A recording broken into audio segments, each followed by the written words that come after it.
তো হাই বন্ধুরা, কেমন আছো তোমরা সবাই? আজকে চলে এসেছি আবার একটা নতুন ভিডিওর সাথে। তো তোমাদের ওদিকে কেমন ঠান্ডা পড়েছে জানিও। আমাদের এদিকে তো ভালোই ঠান্ডা পড়েছে, তার জন্যে ঠান্ডা লেগে গেছে বহুত, ঠিক আছে। আর আমার বিশাল ঠান্ডার ধাত, আমার একটুতেই ঠান্ডা লেগে যায়।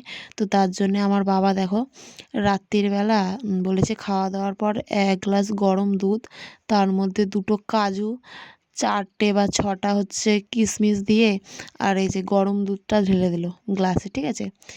দিয়ে বলেছে এটা খেতে, এটা খেলে নাকি শরীর গরম থাকবে।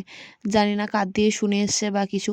আমার যেহেতু প্রচণ্ড ঠান্ডা লেগেছে, আমার কানে ব্যথা, গলায় ব্যথা, টনসিল ফোলা, ঠিক আছে। আমার ঠান্ডায় শীতকাল আসলে আমার এগুলো লেগেই থাকে।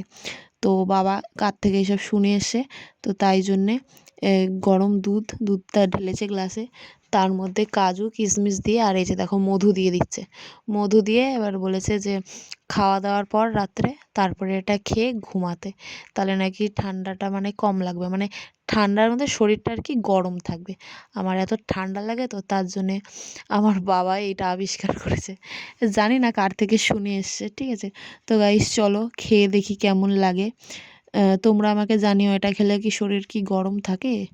তো এই দেখো আমি নিয়ে নিয়েছি, এবার খেয়ে নেবো। তো গাইস চলো টাটা, আজকের ভিডিও পর্যন্ত, অন্য ভিডিও দেখা হবে।